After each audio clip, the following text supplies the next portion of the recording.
28 अप्रैल को मानसिक नाइक तांडा में महाराष्ट्र के राज्य मंत्री इंद्रनील नाईक और किनवट माहूर मतदार संघ के लाड़के आमदार भीमराव केराम का सत्कार का कार्यक्रम का आयोजन मानसिक नाइक तांडा के रहवासी उत्तम धूप सिंह राठौड़ और एडवोकेट सुभाष राठौड़ ने किया था। इसी कार्यक्रम में प्रस्ताविक भाषण एडवोकेट सुभाष राठौड़ ने किया, जिसमें उन्होंने न सिर्फ मानसिक नाइक तांडा की समस्या बताई बल्कि पूरे किनवट माहूर तालुके में और कैसे नए नए योजना के तहत किनवट का विकास किया जा सकता है, रास्तों के जोड़ीकरण और रेलवे का नूतनीकरण और उद्योग क्षेत्र, ऐसे अनेक अमूल्य मुद्दों पर राज्य मंत्री इंद्रनील नाईक के सामने अपना प्रस्ताव रखा था। महाराष्ट्र के राज्य मंत्री इंद्रनील नाईक ने गांव की तमाम समस्याओं की जानकारी ली और गांव वालों को साथ ही आश्वसित किया कि आने वाले कुछ ही दिनों में यहां की समस्याओं को लेकर हम उसका समाधानकारक हल निकालेंगे। इसी तरह एडवोकेट सुभाष राठौड़ ने अपने प्रस्ताविक में जो मुद्दों को दर्शाया था, राज्य मंत्री ने अपने भाषण के में उन मुद्दों को पूरा करने का वादा भी किया है और साथ ही मानसिक नाइक तांडा की तमाम समस्याओं को दूर करने का वचन भी दिया है, जिसमें शेतकरी की पानी की समस्या जैसे और किनवट माहूर मतदार संघ में जो बेरोज़गारी की समस्या बहुत बढ़ती जा रही है, बेरोज़गार युवक को रोज़गार की उपलब्धि करने की बात को ज़्यादा प्राधान्य दिया। राज्य मंत्री ने कहा है कि हम बहुत जल्द किनवट के आमदार भीमराव केराम से बैठक करके इन मुद्दों पर चर्चा करेंगे, उसे पूरा करेंगे। और कुछ दिन पहले भीमराव केराम ने भी किनवट माहूर में बेरोज़गार युवकों को रोज़गार दिलाने के लिए किनवट एमआईडीसी क्षेत्र को बढ़ावा देने की बात भी कही थी। जल्द से जल्द किनवट माहूर मतदार संघ की बेरोज़गारी को दूर करने के लिए स्थानिक आमदार भीमराव केराम ने काफ़ी जद्दोजहद करते नज़र आए थे। तो देखते हैं किनवट के आमदार और महाराष्ट्र राज्य के राज्य मंत्री इन दोनों की बैठक में किनवट माहूर तालुके का और किस तरह से विकास किया जा सकता है। आगे देखते हैं इस कार्यक्रम में एडवोकेट सुभाष राठौड़ और महाराष्ट्र राज्य के राज्य मंत्री इंद्रनील नाईक ने अपने भाषण में क्या कहा। जे बोदडीच्या बाजूने बोत वरून जाते पाटील शिवाजी पाटील बोत रोड स्टेशन आणि जे लाईन नवीन चालली त्या दोघांचं डायरेक्ट अंतर बघलं तर फक्त 10 किलोमीटर आहे, 10 असेल किंवा 15 असेल। अगर ते कनेक्टिव्हिटी आम्हाला आदिलाबादहून किनवटहून बोदडीहून अगर समजा आरमोरला कनेक्टिव्हिटी केली तर किनवट तालुक्याला फक्त 280 किलोमीटर मध्ये आम्ही हैदराबाद येणं जाणं करू शकते आमचे। आणि तुमच्या माहितीसाठी सांगतो साहेब, किनवट तालुक्याचे अर्ध्यापेक्षा जास्त विद्यार्थी तेलंगणामध्ये शिकतात, फक्त शिक्षणाचा दर्जा चांगला असणार तर यासाठी त्या रेल्वेचं लाईन सुद्धा हे करता म्हणून त्या हिसाबात आणि या दोन गाव आता आखरीचे शब्द माझे बरोटी गाव आणि हे मानसिक नाईक तांड्याला पहिल्या विचारात म्हणून पहिल्यांदा विचारात घेऊन या दोन्ही गावाचा सर्वांगीण विकास कसा होईल त्याच्यासाठी तुमच्याकडनं काय आम्हाला विकास घडून आणता आणि त्या विकास घडून आणण्यासाठी कोणते कोणते योजना पाहिजे म्हणतात ते दोन्ही गावाची प्रस्तावना, ज्याला इंग्लिश मध्ये लाईव्हलीहूड एनहान्समेंट प्लॅन म्हणतात आणि मराठीत त्याला जे आहे ते उपजीविका, या दोन गावाची उपजीविका वाढवण्यासाठी आणि शाश्वत इन्कम राहण्यासाठी सर्वांगीण विकास होण्यासाठी तुमच्या माहितीसाठी पुढच्या पिढीचं भविष्य एवढं गंभीर भविष्य आहे की काम हाती नसल्यामुळं रिकामटे खिंडून सगळे लेकरं समोरच्या पिढीला फार गंभीर विषय आहे।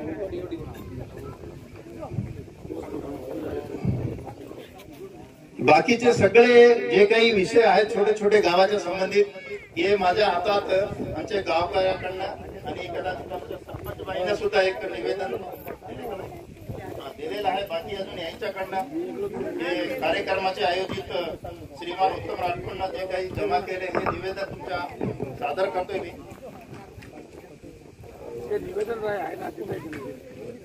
निवेदन गावकऱ्या आपल्या भागातल्या विकासासाठी दिले हाताला काम पाहिजे. ज्याला पोट आहे ते पोट भरायचं असेल तर हाताने काम केलं पाहिजे. डॉक्टर बाबासाहेब आंबेडकर हरित क्रांतीचे प्रणेते स्वर्गीय वसंतरावजी नाईक साहेब, जल क्रांतीचे प्रणेते स्वर्गीय सुधाकररावजी नाईक साहेब, लोकनेते सन्माननीय मनोहर नाईक साहेब,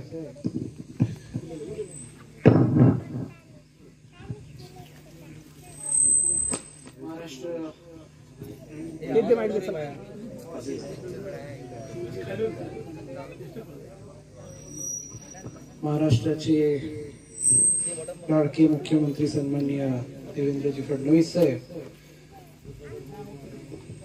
सन्माननीय उपमुख्यमंत्री एकनाथजी शिंदे साहेब, सन्माननीय उपमुख्यमंत्री अजितदादा पवार साहेब, आजच्या या टोटंबा येथील मानसिंग नाईक तांडा येथील या भव्य सत्कार समारंभाच्या अध्यक्षपदी लाभलेले सन्माननीय शिवाजीरावजी पाटील घोगरे, मंचावर उपस्थित सन्माननीय माझे मामा उत्तमरावजी राठोड, ज्यांना आपण सविस्तर आपल्या परिसरातील माहिती दिली, असे ते माझे बंधू सन्माननीय ॲडव्होकेट सुभाषजी राठोड साहेब, आपल्या येथील सरपंच सन्माननीय वनिताताई जाधव, सन्माननीय माजी सरपंच विठ्ठलरावजी जाधव, माझे बंधू सुशांतजी चव्हाण, देवीदासजी राठोड सरपंच, सीतारामजी पाटील, स्वप्नील तानाजी राठोड सरपंच, अनिलजी आडे, मेलसिंगजी चव्हाण माझे मामा, ज्यांना आपण चांगल्या रीतीने मी ऐकत होतो, ते मिसाळे गुरुजी, ज्यांना कास्तकारांबद्दल आणि आपल्याबद्दल खूप जिव्हाळ्याने पोट तिडकीने ज्यांनी मांडणी मांडली, ते बंटीजी आडे, उपस्थित मंचावर सर्व मान्यवर व या परिसरातील सर्व बंधू भगिनींनो, माझे सर्व युवा मित्रांनो आणि पत्रकार बंधूंनो, सत्कार झाला. खरं म्हणजे आम्ही सत्कार स्वीकारणार नव्हतो, कारण की पाणी टंचाई आणि पहलगाम येथील हल्ला, त्याच्यानंतर थोडस आमचं म्हणणं होतं की आपण हा सत्कार घेऊ नये. मी त्यांना सांगितलं की सत्कार घेऊ, पण हा शेवटचं घेऊ, याच्यानंतर परत सत्कार घेऊ नका. तुमच्या गावात मी वारंवार येईल, जेवायला येईल, चहा प्यायला येईल. त्याला कारण एवढंच आहे की जेवढ्या पोटतिडकीने इथे आज सर्वांनी आपल्या गावाबद्दल किंवा या परिसराबद्दल काही मागण्या मागितल्या आहेत, तर किनवट तालुका, नांदेड जिल्हा, आता आम्ही स्वर्गीय वसंतरावजी नाईक साहेब यांचं नाव घेऊन राजकारण करतो, आणि किनवट आणि नांदेड याच्याशी आमचं नातं पण फार जुनं आहे. आणखी माझा आजोळ हा परोटी आहे, आणि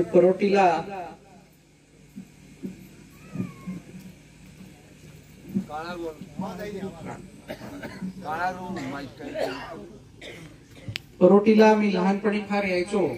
नंतर आमचे सर्व माझे मामा असतील ते सर्व पुण्याला राहायला गेले, मग येणं कमी झालं. पण आता संधी अशी मिळाली आहे की महाराष्ट्र प्रदेशचा राज्यमंत्री म्हणून तिथे संधी मिळाली, आणि परत एकदा आपल्यामध्ये येण्याची संधी ही सन्माननीय अजितदादांनी मला दिली. त्याबद्दल मी दादांचा आभार व्यक्त करतो. त्यासोबतच 6 खात्याची जबाबदारी दिलेली आहे, आणि 6चे 6 महत्वाचे खाते आपल्या सर्वांना माहिती आहे. उद्योग असेल, सार्वजनिक बांधकाम असेल, आदिवासी कल्याण असेल, पर्यटन असेल, उच्च व तंत्र शिक्षण असेल, किंवा मृद व जलसंधारण असेल, हे सर्वच महत्वाचे खाते. राज्यमंत्र्यांना अधिकार फार कमी राहतात, मान्य आहे, पण जिद्द असेल तर राज्यमंत्री ही हा कॅबिनेट सारखंच काम करून दाखवू शकतो तिथे. मी वारंवार आपल्याला नांदेड आणि किनवटची आठवण याच्यासाठी देतोय की 15-20 वर्ष झाले की या परिसरातील माझा संपर्क तुटलेला होता आणि आज इथे आल्यानंतर मागण्या जेव्हा ऐकल्या आणि माझा आजोळ हा परोटी असल्यामुळे माझं असं मत आहे की परोटी आणि मानसिंग नाईक तांडा या दोन गावाला माझं विशेष लक्ष इथे राहील.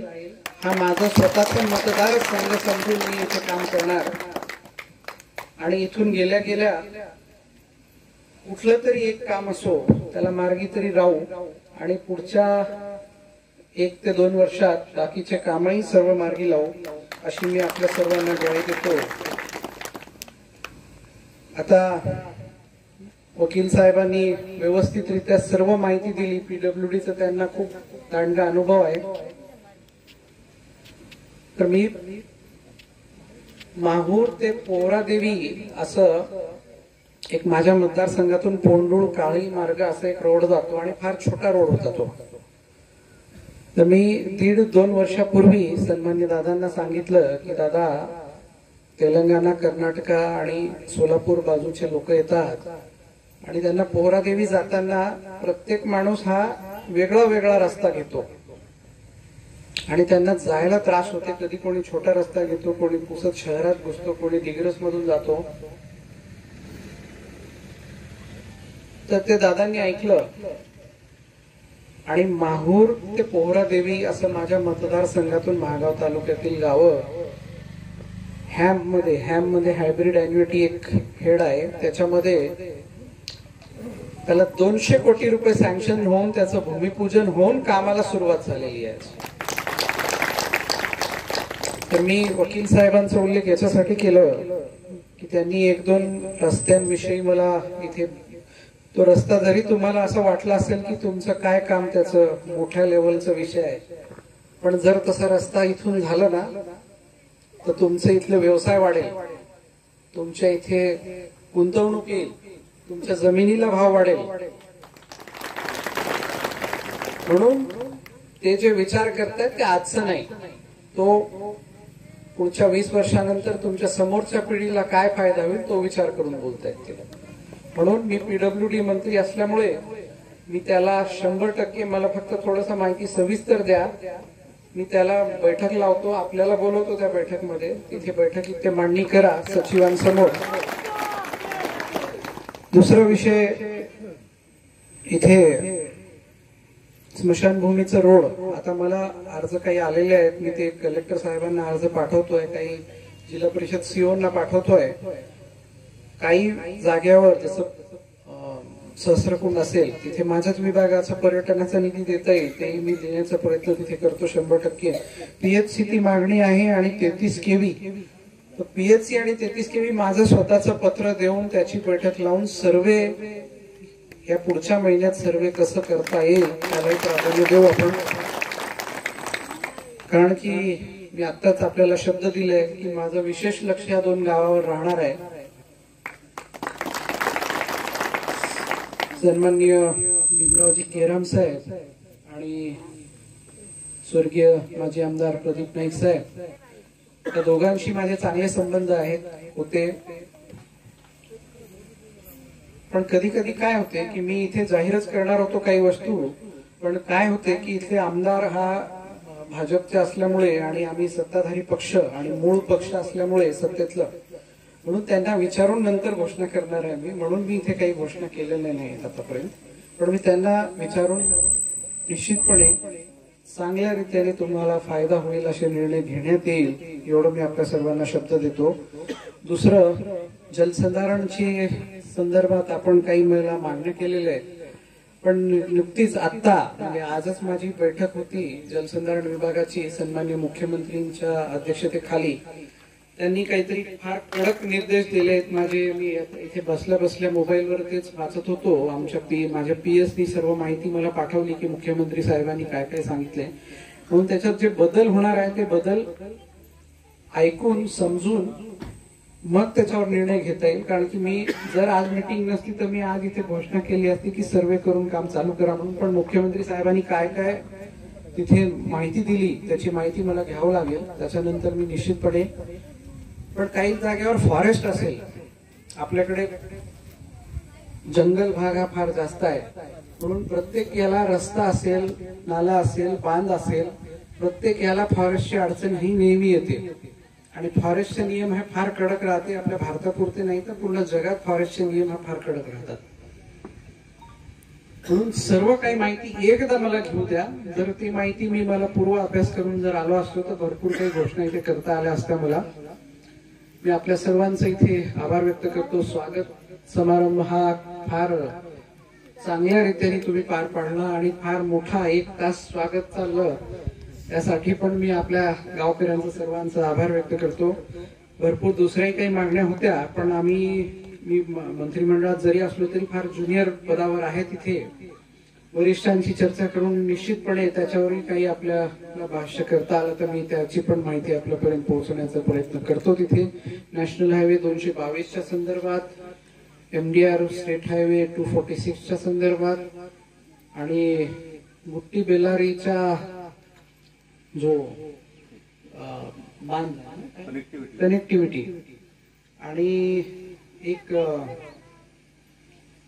इथे एक बॅरेजची मागणी, तळावाची, सांडवण तळावाची, हा भिल्याची खोरी आणि गरमखोरी, तर त्याचा सर्वे झालेला आहे का?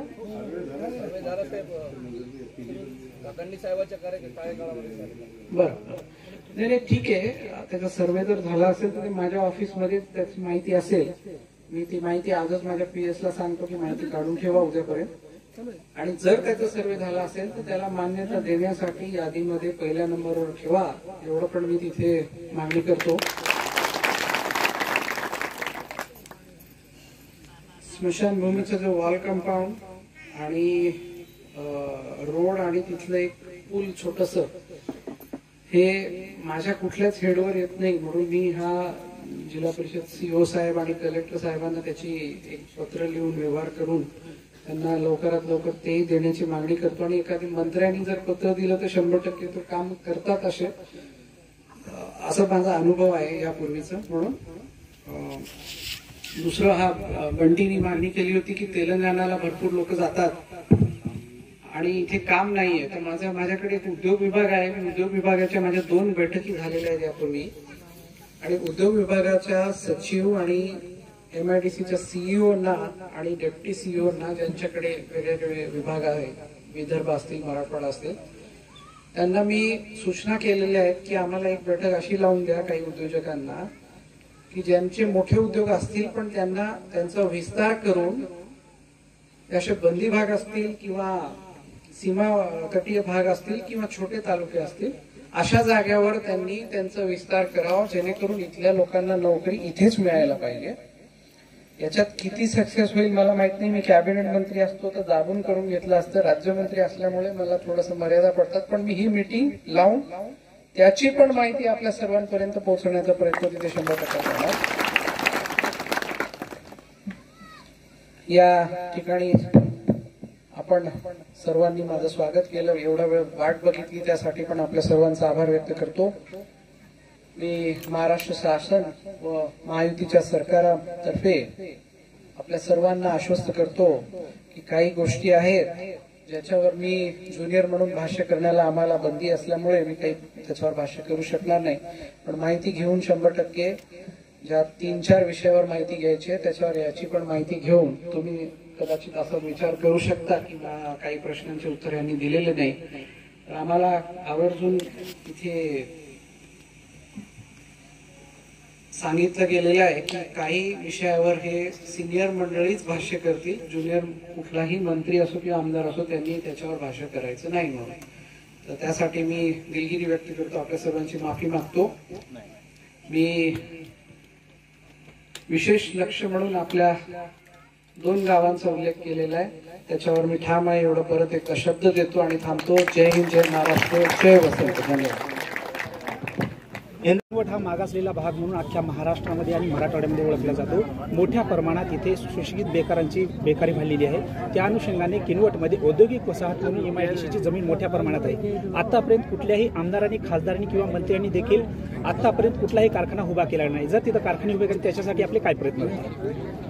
2 ते 3 विषय आपल्याला थोडंसं पहिले लक्षात घेण्याची गरज आहे. MIDC आणि सुविधा हे MIDC म्हणजे उद्योग विभागामार्फत MIDC हा कॉर्पोरेशन देतो. उद्योग लावायचा असेल तर स्थानिक लोकांना प्राधान्य राहतं. स्थानिक लोकांनी तिथे जर गुंतवणूक, आता मी काही लोकांना ओळखतो किनवटचे चाचणी आहेत म्हणजे खरोखर त्यांनी बाहेर गावी जाऊन, दुसऱ्या गावी जाऊन तिथे उद्योगधंदे सुरू केलेले आहेत. आम्ही पुसदमध्ये थोडं यशस्वी झालो यावेळेस मागच्या 3-4 वर्षात, पण स्थानिकांनी थोडंसं पुढाकार घेण्याची गरज आहे. मी नुकतंच भाषणमध्ये बोललो, आपण सर्व ऐकलं असेल की तालुका लेवलवर जास्तीत जास्त उद्योग आले पाहिजे. त्याच्यासाठी मी माझ्याबद्दल बोलतोय. मी आमच्या एका बैठकीत सन्मान्य कॅबिनेट मंत्री साहेब, सन्मान्य सचिव आमचे अनमोल साहेब आणि आमचे CEO वेल्हारासू साहेब या तिघांना आम्ही याची सूचना दिलेली आहे की तालुका स्तरावर जास्तीत जास्त उद्योग आणण्यासाठी प्रोत्साहन द्या. म्हणजे एक सर्वांगीण महाराष्ट्राचा विकास करायचा असेल तर तालुका आणि ग्रामीण भागात सर्वात जास्त लक्ष देण्याची गरज आहे. आता दुसरा एक प्रश्न आहे, थोडं माईक खाली. दुसरा एक असा प्रश्न आहे, किनवट हा मागासलेला भाग आहेच, पण कुठलेही सिंचनाचे उपलब्ध झाले नाही.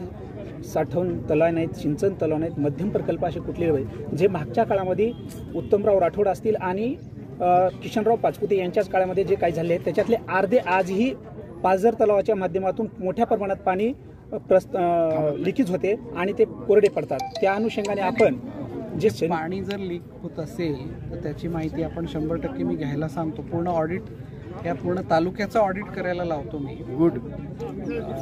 त्याच्यात आपल्याला पूर्ण माहिती मिळेल की कुठं लिकेज आहे आणि कुठं काय करू शकतो.